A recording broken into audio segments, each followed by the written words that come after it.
Pode ser o Grupo Corpo ou a Companhia de Dança do Pantanal. Museu de Arte Moderna de São Paulo ou Arte em Cores. Filarmônica de Minas Gerais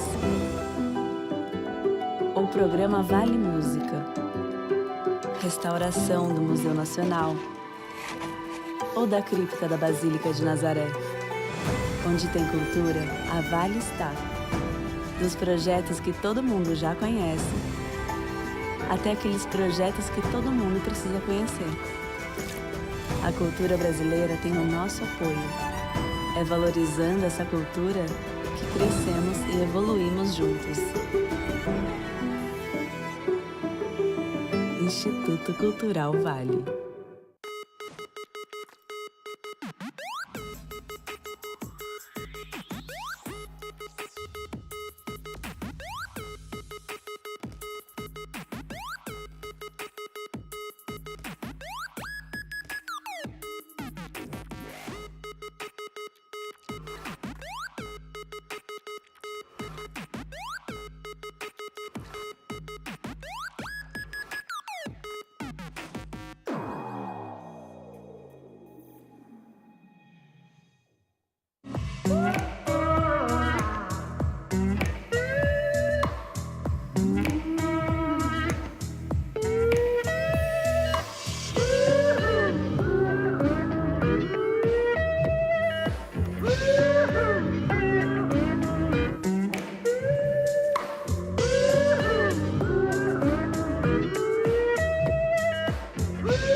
Ela é um processo orgânico de construção ao longo do tempo, né?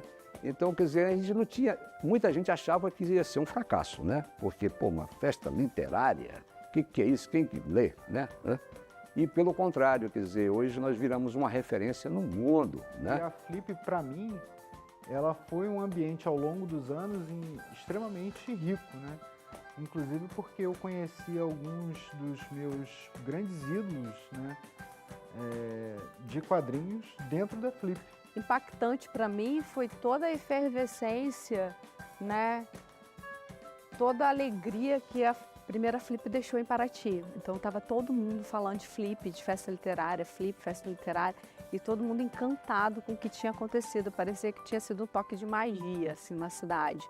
Né, que tivesse jogado um monte de purpurina, assim, estavam todos brilhando, com os olhinhos brilhando nisso que tinha acontecido. Acredito que na Flip é o momento da gente estar mostrando a nossa cultura local, estar mostrando a nossa ciranda, as nossas manifestações culturais, porque é aquele período ali que o mundo passa a olhar para Paraty e é o momento onde a gente tem a oportunidade de colocar nossa cultura para o mundo, né? Acima de tudo, como educadora e como gestora escolar, com o crescimento da Flipinha e da Flipzona, como que Paraty se tornou uma cidade onde o hábito de leitura foi ficando importante. Você ter livros, você buscar novos livros, começou a fazer parte de um cotidiano dos alunos da escola, que foi um pulo do gato muito importante que a Flip trouxe para nós, sabe? Sempre que eu preciso me apresentar em algum lugar, até mesmo na minha mini biografia, porque às vezes a gente precisa, né, para alguns trabalhos, enfim, eu sempre coloco que eu iniciei minha formação na Flipinha e na Flipzona. Entrando no mundo acadêmico, você vê que o quanto a Flip ela é eficaz na vida de uma pessoa. Porque eu entrei dentro da universidade pública, na minha primeira aula de sociologia, a gente estava debatendo, né, o tema de criminalidade, e aí foram abordados os livros. E um dos livros foi O Dono do Morro, do Michel Glenn. E aí eu falei assim, já ouvi esse autor, não só ouvi falar, como já estive com ele. E a Flip me permitiu ter esse acesso. Esses últimos 20 anos foram dedicados totais à cultura da nossa cidade, graças a ofertas e oportunidades que eu tive ainda no meu momento de curso normal. E tudo isso porque a Flip naquele momento pôde oportunizar tudo isso para mim. Então, a gente sabe que a Flip trouxe essa visibilidade para nós que moramos na cidade. E isso é gratificante, né? Sermos reconhecidos por algo tão positivo que é a literatura. Essa Flip, para mim, ela como se ela me abrisse um caminho, me mostrasse um caminho possível, digamos assim, né? A partir dessa Flip eu comecei a perceber que era possível enveredar por essa trajetória da escrita, né? Porque eu vi que tinha escritoras pretas que estavam ali no palco. Eu lancei meu livro. A minha mãe começou a estudar, cara, para ler o meu livro. Isso para mim é muito importante. Eduardo Galeano, ele fala: poucas pessoas de pequenos lugares que fazem pequenas coisas, essas mudam o mundo. E é isso. Digamos que a Flip foi, os livros, a biblioteca foi o que me fez ser e o que me fez me formar até hoje. Assim. A Flip transpira literatura, né? Transpira conhecimento. E promover o conhecimento a partir de fontes diversas, que é isso que nós propomos com a casa. Então, existe uma literatura preta, viva, atuante, tão quanto a branca, tão quanto a indígena. E essa literatura precisa ser difundida. Hoje tem muito livro, mas porque tem a Casa Azul, né, tem várias outras. Então, para mim, a Flip me marcou muito, tanto por leitura, tanto por apresentação do nosso negócio, da nossa história, né? E economicamente também para a cidade. A Flip traz uma marca que não é a marca do evento de entretenimento, independente da sua classificação cultural, né? Ela traz uma outra ideia. Ela traz um evento que não é um evento da distração, não é um evento do entretenimento, é o evento do consumir cultura no aprendizado. É outra ideia. Tem um conto da Marina Colasanti, eu não lembro o nome, que ela fala, é como você desenha um cavalo, tira tudo do que não é cavalo e daí você terá o cavalo. É um conto maravilhoso. Então é isso, essa conta reversa, né? Tira tudo o que foi a Flip todos esses anos e você vai pensar o que seria Paraty sem ela. O que eu posso dizer é que através da literatura, através das linguagens que a literatura proporciona, mesmo crianças do pré-escolar, elas conseguem compreender o território onde elas moram, elas conseguem se apropriar desse território e dessa forma elas estão construindo a identidade para a partir daí influenciar de verdade na sua própria comunidade. A Flip, ela vem em várias vertentes para a gente, ela vem de várias formas. A gente não aprende só sobre livros na Flip, a gente aprende sobre vida. Eu entendo que a minha função hoje em dia, basicamente a minha função como ser humano social mesmo, é continuar na festa literária de alguma forma, seja na Flip Zone ou em outras áreas, para trazer a própria cidade para dentro da Flip. Tenho muito orgulho mesmo de quando eu falo assim, sou de Paraty. Aí eu falo, sou da terra da Flip. Eu sou da terra da Flip. E que é um grande orgulho para mim carregar essa bandeira de falar, eu sou paratiense e sou da terra da Flip. Ministério da Cultura e a Associação Casa Azul apresentam 21ª Flip, Festa Literária Internacional de Paraty.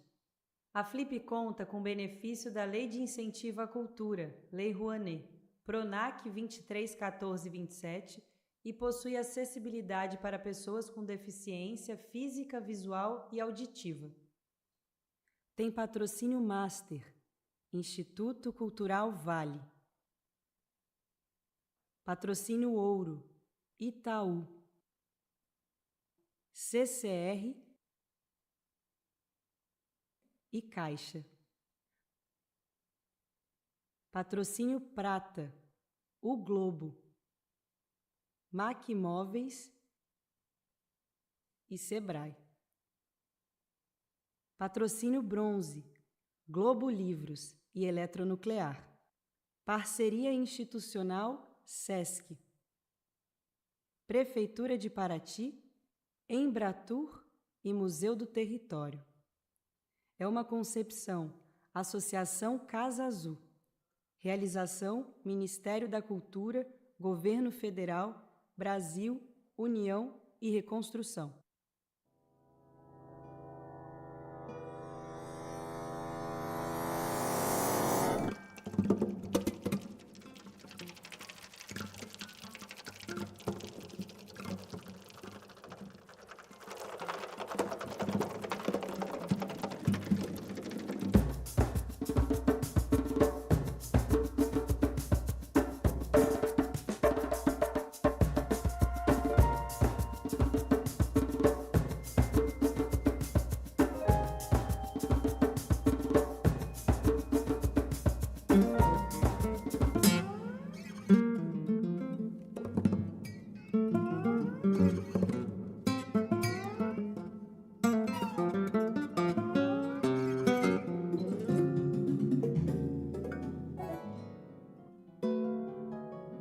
Flip, o encontro da literatura com a cidade.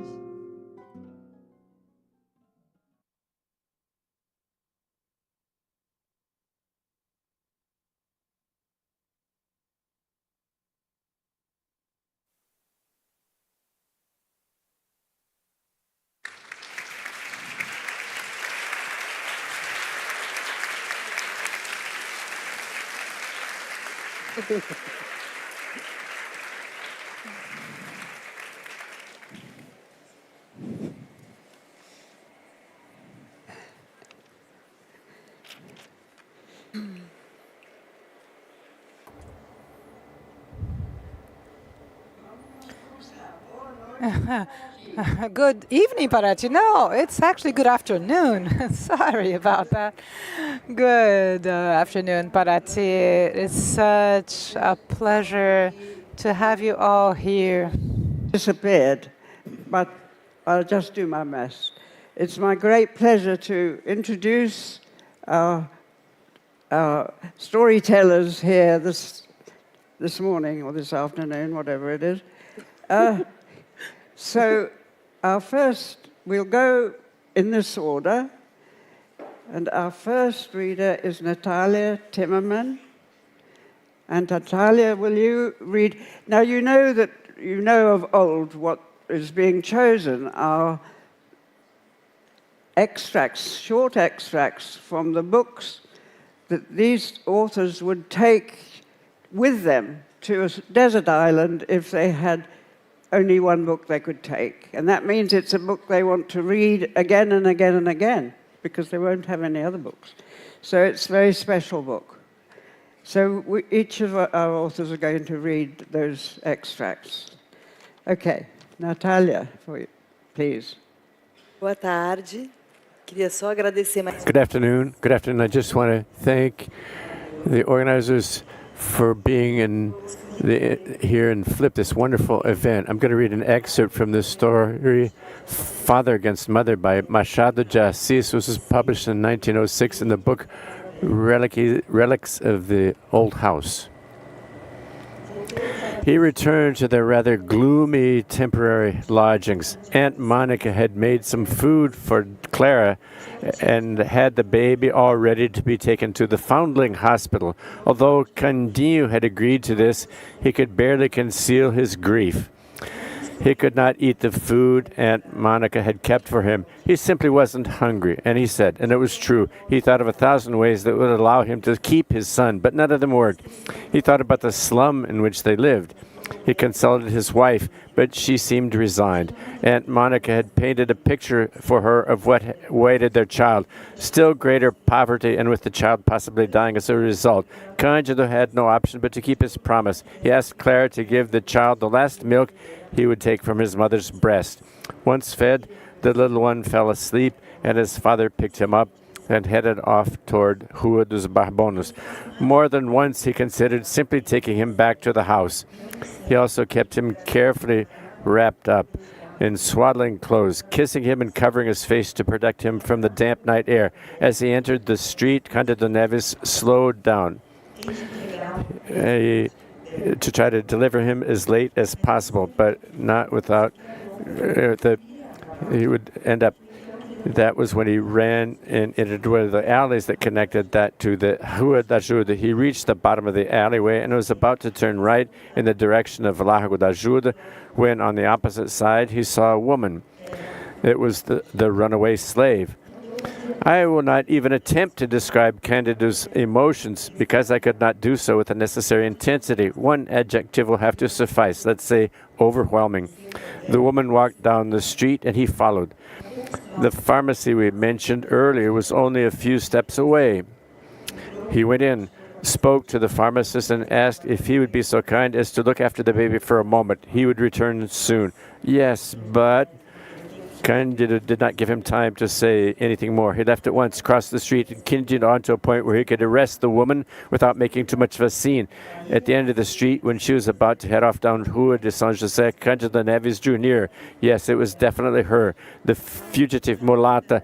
Arminda, he called, for that was the name given in the advertisement. Arminda innocently turned around, and it was only when he removed the length of rope from his pocket and grabbed her arms that she realized what was happening and tried to flee. But by then it was too late. With his strong hands, Cândido Neves had bound her wrists together and was ordering her to walk. She tried to scream, and she did perhaps call out more loudly than usual, but saw at once that no one would come to free her. On the contrary, she then begged him for the love of God to let her go.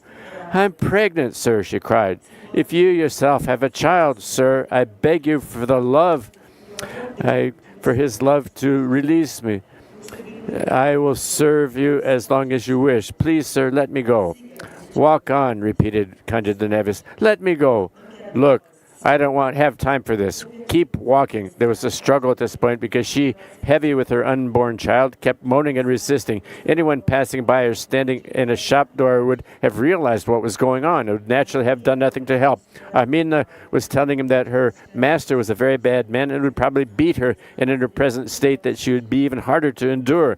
Yes, there was no doubt about it. He would have beaten her. "It's your fault. Who told you to get pregnant and then run away?" Cândido Mendes asked. He was not in the best of moods because he had just left his own child in the pharmacy. He continued to drag her down Rua dos Ourives toward Rua da Alfândega, where her master lived. On the corner, she struggled still more fiercely, planting her feet against the wall and trying vainly to pull away from him. All that she achieved, though, with the house now so near, was to delay her arrival a little. They did at last arrive, she reluctant, desperate, panting. Even then she knelt down, but again to no avail. Her master was at home and ran out to see what all the noise and shouting were about. "Here's your runaway," said Cândido Neves. "So it is." "Master, come on in." In the hallway, Arminda stumbled and fell, and then her master opened a 50,000 note. Cândido Neves immediately pocketed while the master again ordered Arminda to come into the house. Instead, on the floor where she lay, overcome by fear and pain, she went into labor and gave birth to her now dead child. The unripe fruit entered the world, and the cries and moans of the mother and the despairing gestures of the master, Cândido Neves, watched the whole spectacle. He had no idea of the time, but whatever the hour, he urgently needed to go back to Rua da Ajuda, which is precisely what he did, quite indifferent to the consequences of the disaster he had just witnessed. When he arrived At the shop, he found the pharmacist alone, with no son to return him. Candida's first instinct was to throttle the man. Fortunately, the pharmacist quickly explained that the child was inside of the family with the escaped slave. A very different fury, of course, the fury of love. He brusquely thanked the pharmacist. Then, with his son in his arms and the reward in his pocket, he raced off, not to the foundling hospital, but back to their temporary lodging. When Aunt Monica heard his explanation, she forgave him for bringing the child back, given that he also brought with him the 100 mil raise. She did have a few harsh words to say about the slave woman, though, both for running away and for having miscarried. Kissing his son and shedding genuine tears, Cândido Neves, on the other hand, blessed the fugitive and gave barely a thought to her dead child. Not all children make it, his heart told him.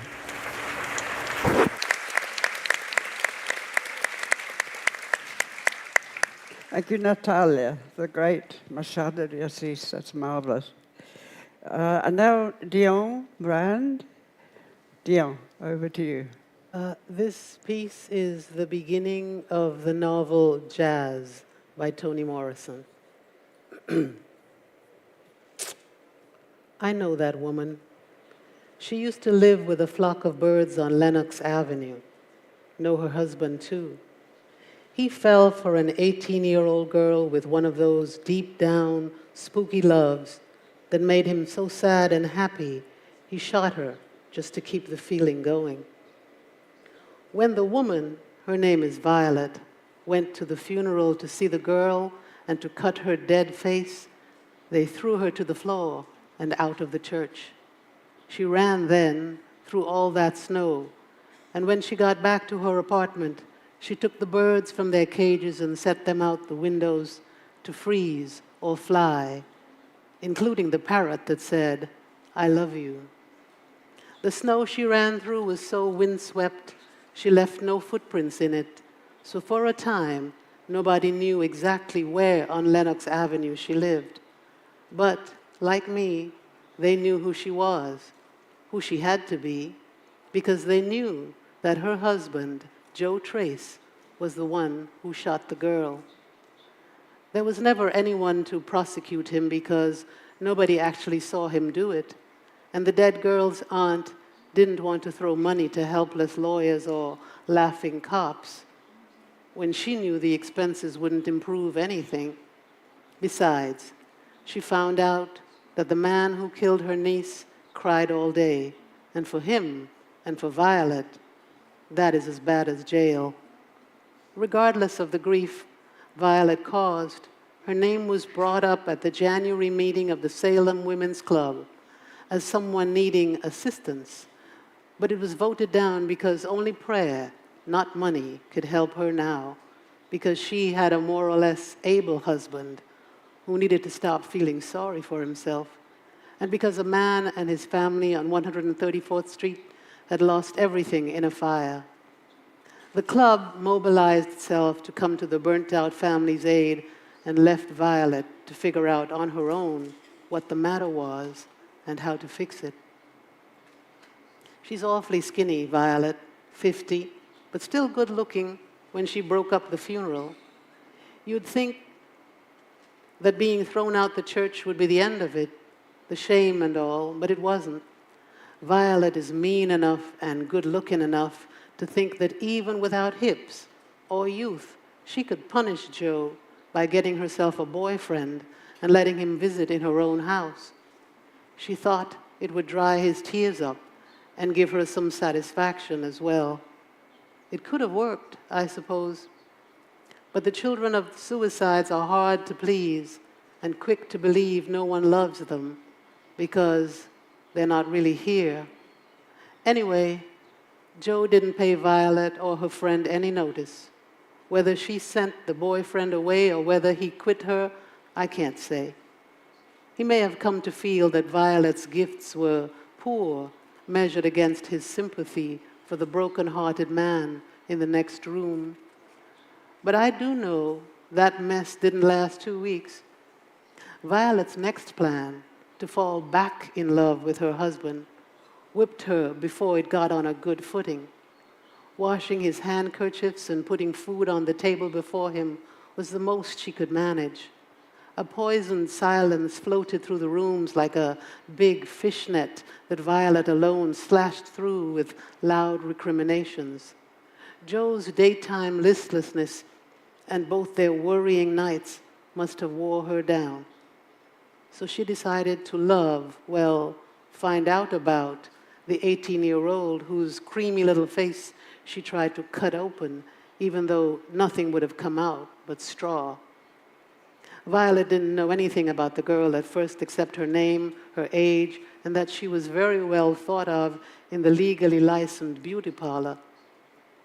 So she commenced to gather the rest of the information. Maybe she thought she could solve the mystery of love that way. Good luck, and let me know.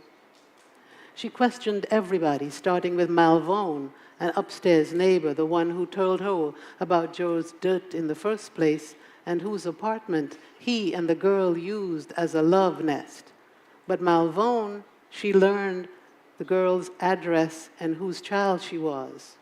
From the legally licensed beauticians, she found out what kind of lip rouge the girl wore, the marshalling iron she used on her, though I suspect that girl didn't need to straighten her hair, the band the girl liked best, Slim Bates's Ebony Keys, which is pretty good except for his vocalist, who must be his woman, since why else would he let her insult his band?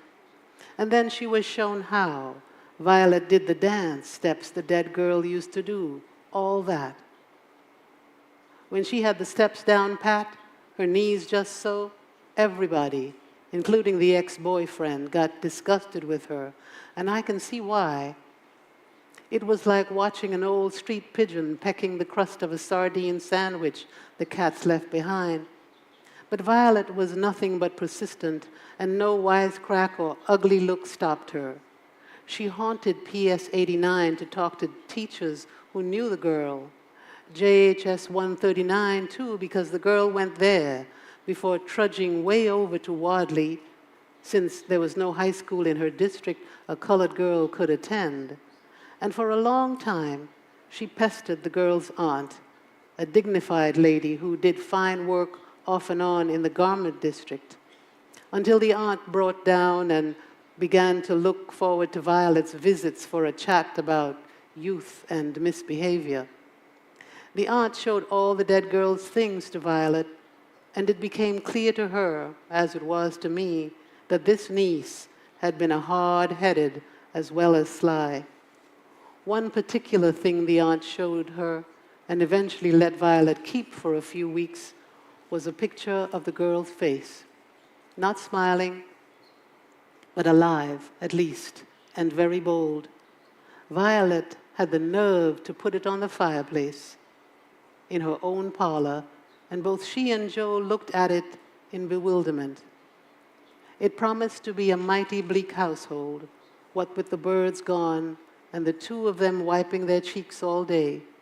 But when spring came to the city, Violet saw, coming into the building with an OK record under her arm and carrying some stew meat wrapped in butcher paper, another girl with 4 marshalled waves on each side of her head. Violet invited her in to examine the record, and that's how that scandalizing threesome on Lenox Avenue began. What turned out different was who shot who. Thank you.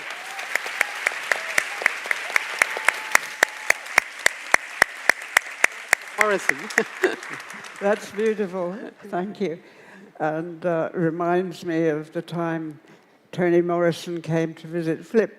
I can't remember which year it was, but it was a great thrill and a great delight to have her here. And thank you for that reading. Thank you. Okay, now, Manuel Mutimucuio. Please, your choice. I think it's already good afternoon, right? It's still good morning, everyone. And thank you very much to the organizers for the opportunity. It was great to spend these days in Paraty, specifically at Flip. I chose a story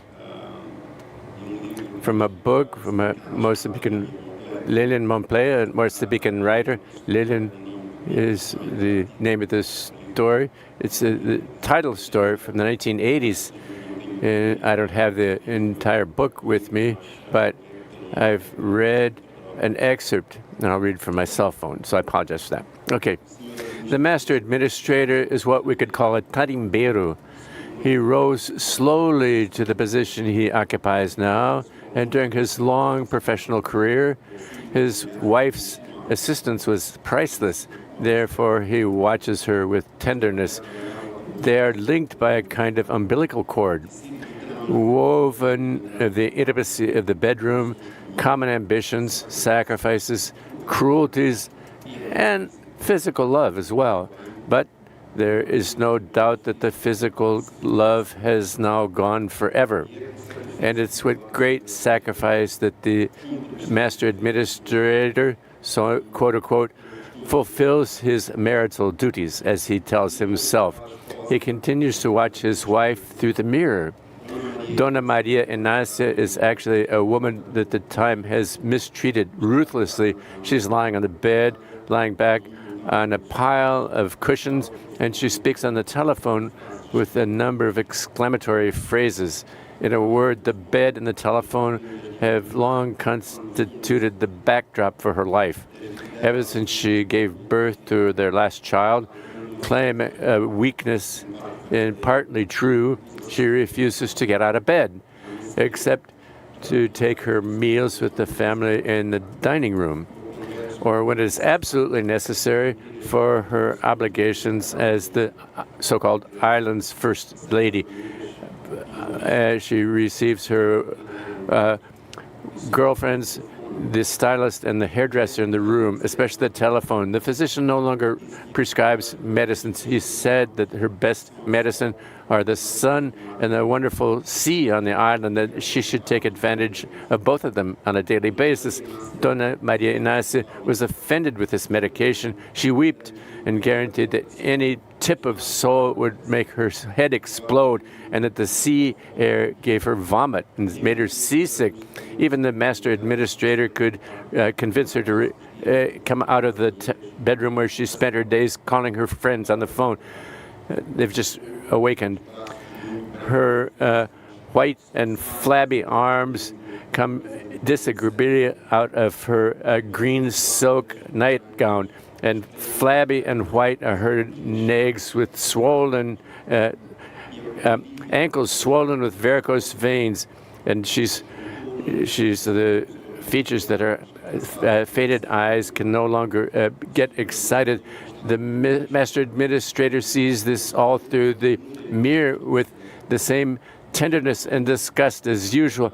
He once again arranges the safari that comes up on his waist and addresses his woman with the benevolent smile that he has adopted for her a long time ago. When he sees him approach, Dona Maria Inácia interrupts the conversation on the telephone.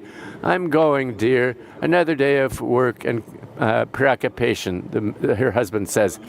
She looks at him with her eyes shining with admiration and offers him her face for a farewell kiss, and continues immediately the conversation on the telephone that's been interrupted. In the dining room where Master Administrator has his breakfast, the old Asani is awaiting him impeccably in his starch uniform. He pulls the chair back for the master to sit and serves him in silence with somber and precise gestures.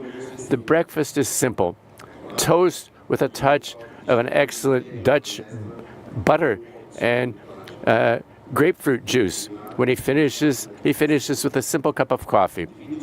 Due to his tendency to gain weight, the master administrator has renounced his bigger breakfast and brunch that he loves so much, but this minor sacrifice gives him psychological compensation, which is no less pleasant. Having finished his breakfast, Asani, solicitous, rushes to pull the chair back for the master to rise. Until later, Asani. Until later, Master Administrator, the old man, in a rather frightened respect. Times have changed, thinks irritated this Master Administrator. Before these damned terrorists began to make a mess in the country, I was the one who said goodbye to a black man, but now we have to walk carefully with these people, and after everything that we've done for them, a bunch of ingrates. He goes down the stairway from the townhouse with shaky steps and timid steps, attempting to relieve a little bit the irritation and annoyment that his thoughts provoke in him. Out on the street, the automobile and the rickshaw are awaiting him. The ritual is always the same.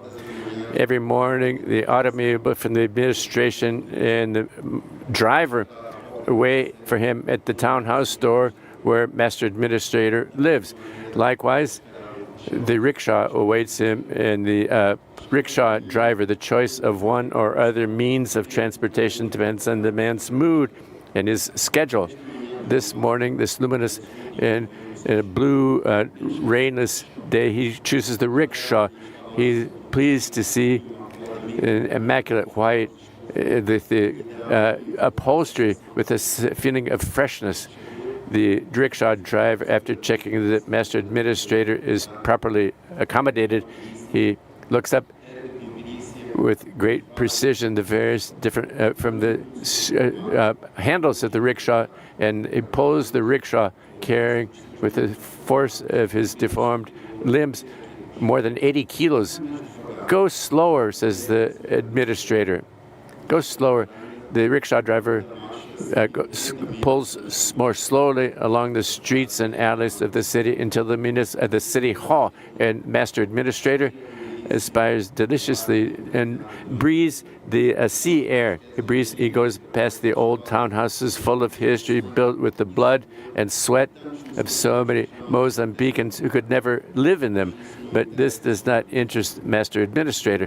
What actually matters for him is whenever he goes on this path amongst the townhouses and the city hall, is to feel the respect, the deference, and that terror that his presence incites in people. And he lets himself be carried as a king with smiles, greetings, or nods. The category and the race, according to the race and category. He reaches the city hall in a good mood, still delved in a revigorating wave of consideration shown by the island's population. The entrance to the city hall, the rickshaw stops such that Master Administrator doesn't need to take more than 2 steps to walk up the beautiful stairway that leads to the first floor where his cabinet is located, his studio. When the rickshaw driver sits in the sidewalk next to the rickshaw, he takes out of his pocket a rag and dries his face, his sweaty face. I would like to drink a little bit of fresh water at the bar, hidden right across the street, but he cannot leave because he has to wait at any moment, any order from Master Administrator.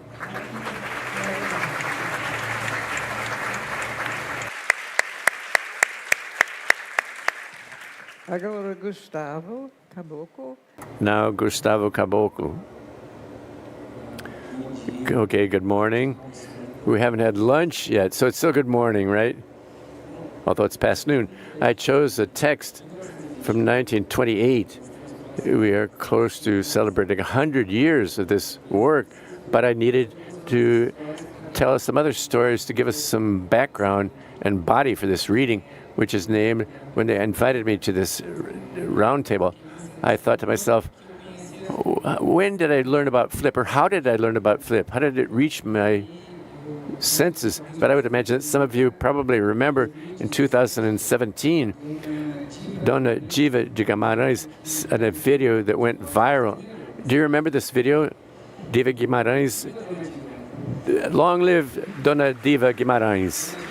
Dona Diva Guimarães, I believe, she's an example of what we talk about, oral reading and writing experience for people. It's an important video, and it was what called my attention at Flip. It was when I met her, and she reports life stories, painful life stories, to talk about the context of how she was there. The text that I chose converses and dialogues with Dona Diva's story. And another important story for us to read this, that I'm going to read, for us to read together, is that in 2018, we did the 90-year celebration of Macunaíma.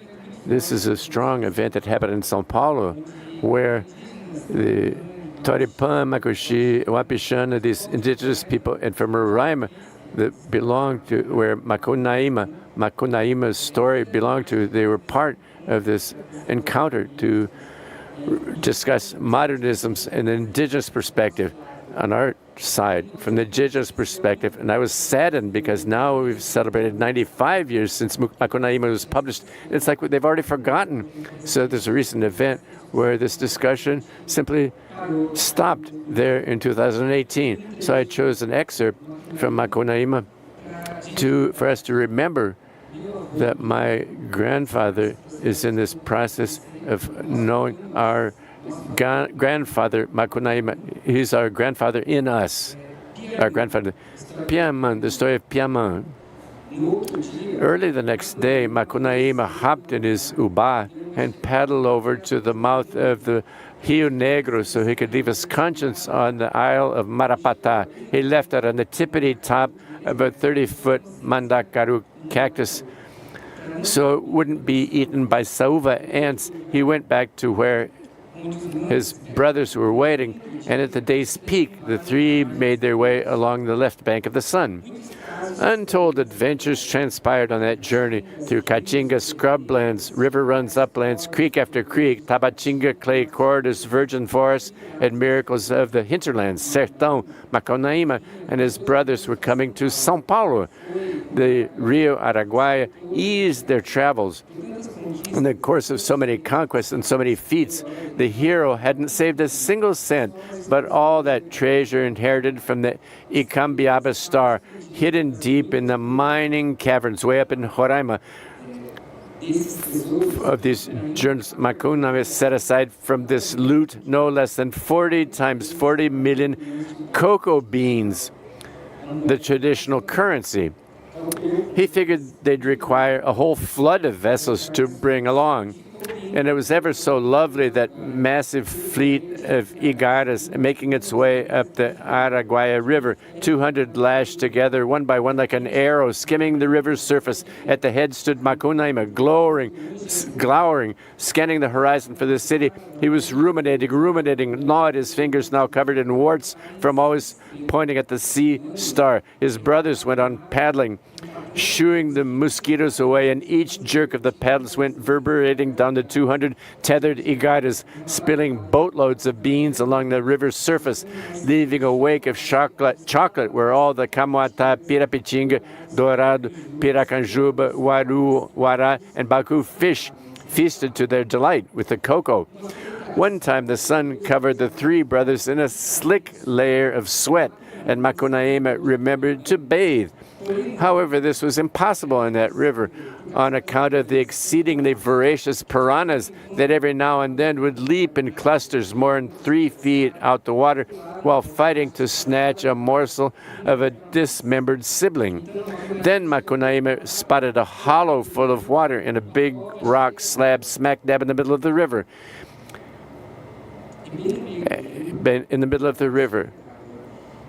And the hollow looked just like a giant's footprint. Piaman, they landed. After hooting and hollering on account of the cold water, the hero got in and washed himself all over.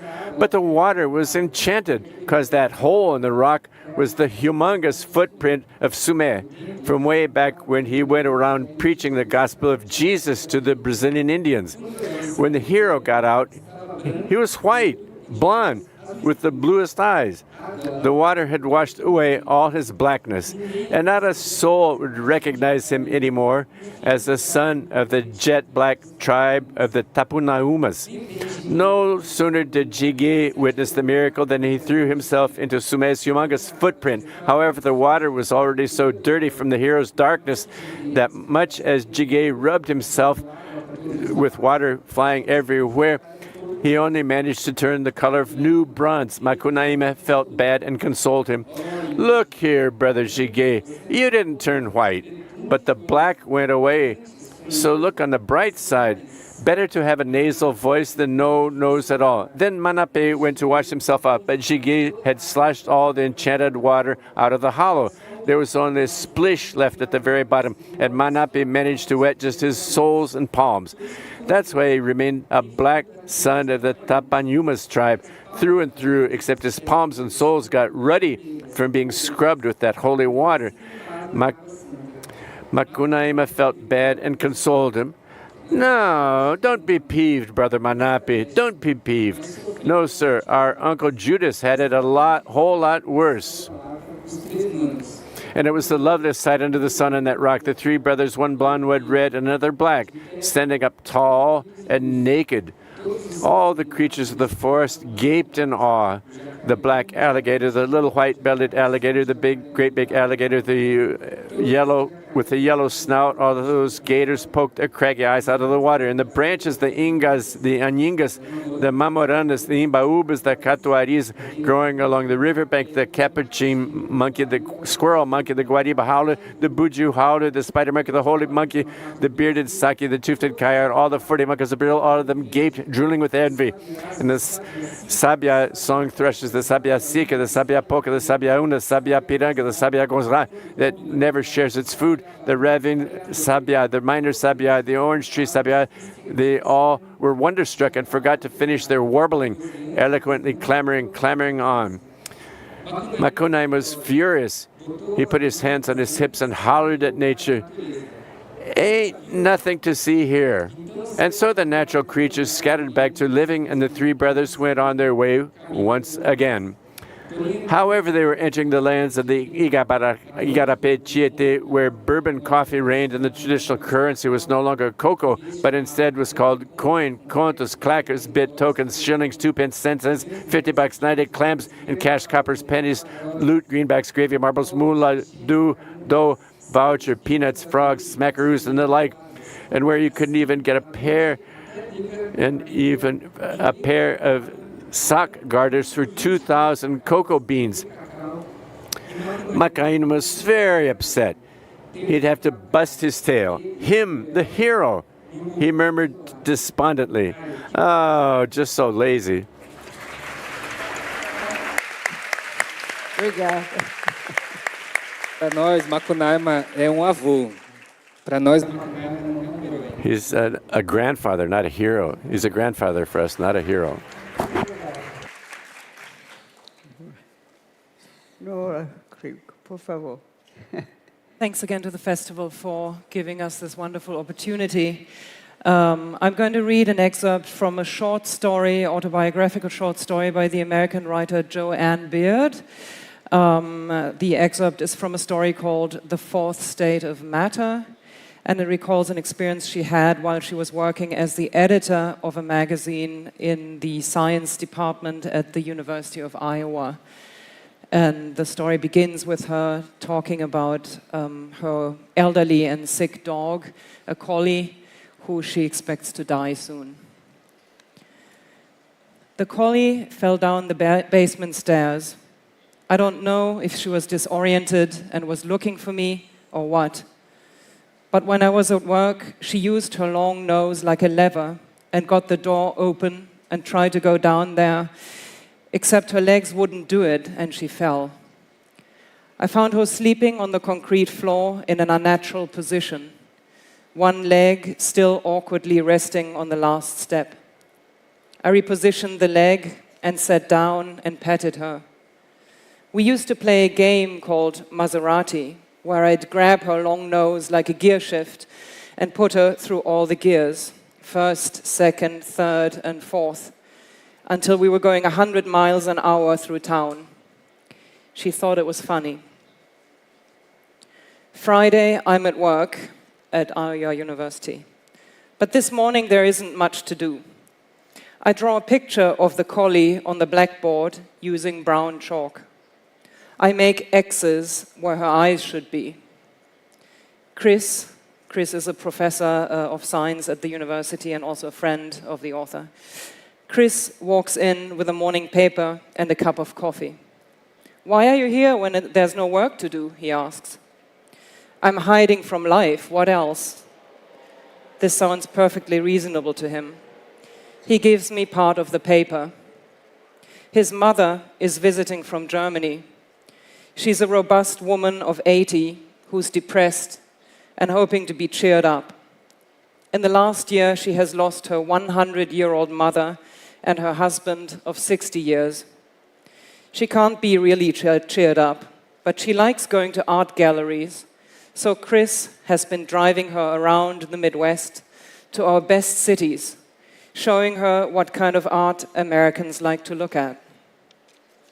"How's your mom?" I ask Chris. He shrugs and makes a flat-handed so-so motion. We read, smoke, drink coffee, and yawn. I decide to go home. "Good idea," he says. It's November 1st, 1991, the last day of the first part of my life. Before I leave, I pick up the eraser and stand in front of the collie's picture on the blackboard, thinking. I can feel Chris watching me, drinking his coffee. His long legs are crossed. His eyes are mild. He has a wife named Ulrike, a daughter named Karin, and a son named Göran, a dog named Maika, a mother named Ursula, a friend named me. I erase the X's. Down the hall, at a desk, Gang Lu, a Chinese graduate student of physics at the University of Iowa, works on a letter to his sister in China. The study of physics is more and more disappointing, he tells her. Modern physics is self-delusion. And all my life I've been honest and straightforward, and I have most of all detested cunning, fawning sycophants and dishonored bureaucrats who think that they're always right in everything. Delicate Chinese characters all over the page. She was a kind and gentle sister, and he thanks her for that. He's going to kill himself. You yourself should not be too sad about it, for at least I have found a few traveling companions to accompany me to the grave. Inside the coat on the back of his chair are a .38 caliber handgun and a .22 caliber revolver. They are heavier than they look and weigh the pockets down. My beloved second elder sister, I take my eternal leave of you. The collie's eyes are almond-shaped. I draw them in with brown chalk and put a white bone next to her feet. That's better, Chris says kindly. Before I leave the building, I pass Gang Lu in the hallway and say hello. He has a letter in his hand and he's wearing his coat. He doesn't answer, and I don't expect him to. At the end of the hallway are the double doors leading to the rest of my life. I push them open and walk through. Friday afternoon seminar. Gang Lu stands up and leaves the room abruptly, goes down one floor to see if the department chairman, Dwight, is sitting in his office. He is. The door is open. Gang Lu turns, walks back up the stairs and enters the seminar room again. Chris is sitting near the door and takes the first bullet in the back of the head. There is a loud popping sound and then blue smoke. Lin Huashan gets the second bullet in the forehead. The lenses of his glasses shatter. More smoke and the room rings with the popping. Bob Smith tries to crawl beneath the table. Gang Lu takes 2 steps, holds his arms straight out and levels the gun with both hands. Bob looks up. The third bullet in the right hand, the fourth in the chest. Smoke. Elbows and legs, people trying to get out of the way and then out of the room. Gang Lu walks quickly down the stairs, expelling spent cartridges and loading new ones. From the doorway of Dwight's office, the 5th bullet in the head, the 6th strays, the 7th also in the head. A slumping. More smoke and ringing. Through the cloud, an image comes to him. Bob Smith, hit in the chest, hit in the hand, still alive. Back up the stairs. 2 scientists, young men, crouch over Bob, loosening his clothes, talking to him. From where he lies, Bob can see his best friend, Chris, still sitting upright in a chair, head thrown back at an unnatural angle. Everything is broken and red. The 2 young scientists leave the room at gunpoint.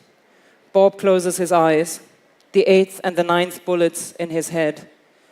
As Bob dies, Chris's body settles in his chair. A long sigh escapes his throat. Reload. 2 more for Chris. 1 for Lin Huashan. Exit the building, cross 2 streets, into the second building and up the stairs. The first call comes at 4 o'clock. I'm reading on the bench in my kitchen, 1 foot on the sleeping dog's back. It's Mary calling from work. There's been some kind of disturbance in the building, a rumor that Dwight was shot. Cops are running through the halls carrying rifles. They're evacuating the building and she's coming over to my house. Chris lives 2.5 blocks from the physics building. He'll be home by now if they've evacuated. I dial his house and his mother answers. She tells me that Chris won't be home until 5, and then they're going to a play. Ulrike, her daughter-in-law, is coming back from a trip to Chicago and will join them. She wants to know why I'm looking for Chris. Isn't he where I am? No, I'm at home and I just had to ask him something. Could he please call me when he comes in? We hang up. Mary is here. I have 2 cigarettes going. Mary takes 1 and smokes it. She's not looking at me. I tell her about the phone call. She pours whiskey into a coffee cup. Within an hour, there are 7 women in the dim living room sitting, switching back and forth between CNN and the local news reports. There is something terrifying about the quality of the light and the way voices are echoing in the room. The phone never stops ringing ever since the story hit the national news. Everyone I've ever known is checking in to see if I'm still alive. California calls, New York calls, Florida calls, Ohio calls twice. Each time, 50 times, I think it might be Chris, and then it isn't. It occurs to me that once that I could call his house and talk to him directly, find out exactly what happened. Fear that his mother would answer prevents me from doing it. The Channel 9 newswoman keeps saying there are 5 dead and 2 in critical condition. The names will be released at 9 o'clock. The newswoman breaks in at 9 o'clock, and of course, they drag it out as long as they can. I've already figured out that if they go in an alphabetical order, Chris will come first. Before I have a chance to absorb that, she says, the dead are Chris's picture. Oh no, oh God. I lean against Mary's chair and then leave the room abruptly. I have to stand in the bathroom for a while and look at myself in the mirror. I'm still Joanne, a white face and dark hair. I have earrings on, tiny wrenches that hang from wires. In the living room, she's pronouncing all the other names.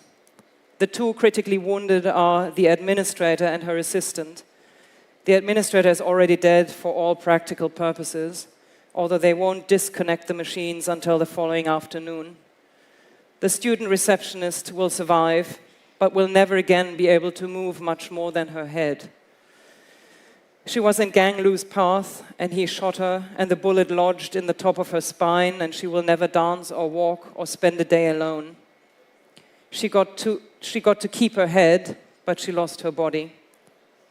The final victim is Chris's mother, who will weather it all with a dignified face and an erect spine, then return to Germany and kill herself without further words or fanfare.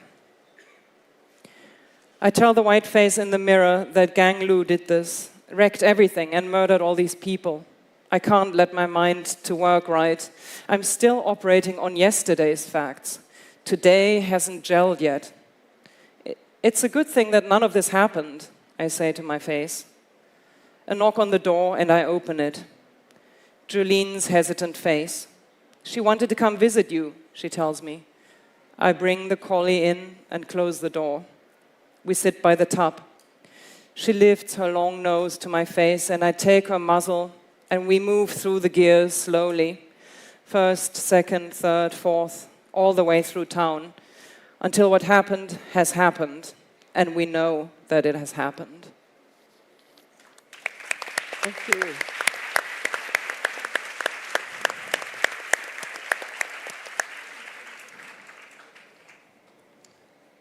Thank you. And now Laura Wittner are going to give us some poetry, is it? Sorry? You're going to give us some poetry? Sí. Yes. Yes. Como voy a leer 3 poemas. I will read 3 poems, but I would like to take some time to thank you all for the invitation to this party, to this festival, this fantastic festival. Finally, and in a very delayed manner, I could enter into contact with Portuguese, with Brazilian poetry, with contemporary literary work. And I'm so happy I'm taking back home so many books that you have given me as a gift. And I wanted to thank especially every single one of you that worked in the organization of this festival, because I believe that you have achieved something amazing, to be efficient and warm. So thank you. Thank you so much.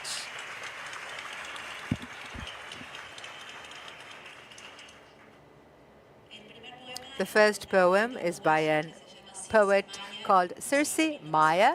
She was born in 1932 in Uruguay. And she is a poet I read every single week.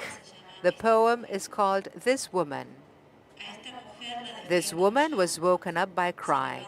She wakes up half asleep, prepares milk in silence, cut off by small kitchen noises. She now looks at how time is wrapped, and in it she's alive. Her hours, braided, are made of resistant fibers, like real things. Bread, oatmeal, washed clothing, woven wool. Every hour germinates other hours, and are all steps that she rises and resonates. She goes in and out and moves, and this illuminates her. The second poem is by Hector Viel Temperley, an Argentine poet that lived between 1933 and 1887. It is called I Run by the Sea. I run by the sea, and the seagulls, petrels, albatross, or whatever these birds are called, take flight and fall a little beyond. I run again, they fly again, I go down, and they're increasingly more and more. Running by the sea, at dawn I invent seabirds. And the last poem is Sonia Scarabelli. She was born in Argentina in 1968. The poem is called I Can't Even Count Till 5. Things are so few in the end, the things I like to write about. The number doesn't even close to count 5. Family, birds, plants, some bugs, and that's almost it. The preference in such a short list, like life.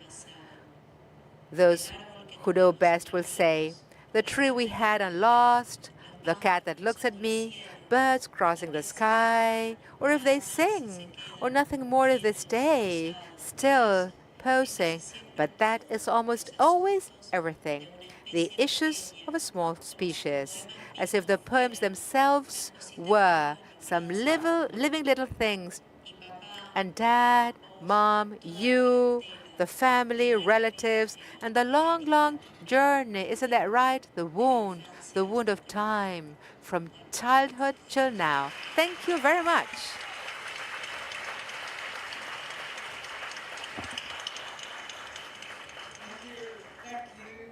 Thank you all. It's been a wonderful, wonderful mixture of different things for us to remember and take away with us, and maybe get into our own desert island with those books. Thank you very much. And thank you all for coming. Thank you.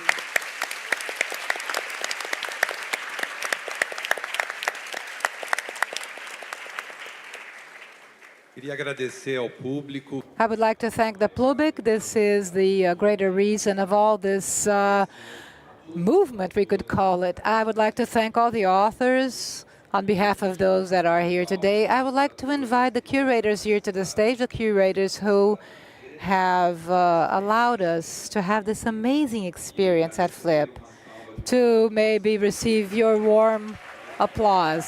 Let's have her here, the two of them.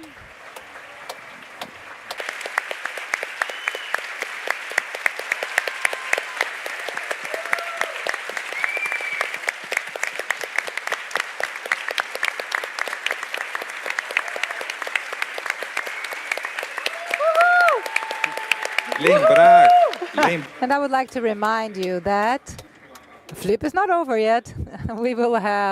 There will be a wonderful artistical manifestation that will happen right next door. I invite all of you to come and feel this experience of our brother auditorium, our brother marquee. I love to watch many of these sessions on the other side. It's so moving to have the different composition, the different publics. And I will now, let's see, the curators, they will let us know what's going to happen next door. Well, I guess these words of these beautiful worlds, sounds, bodies, everything comes together today in this performance with Yara Renaud, an artist who has come frequently to Flip, someone who in a certain way, for some special reason, will bring everything together, everything that we experiment this day. So I would love you all to come and join us. Thank you for everything.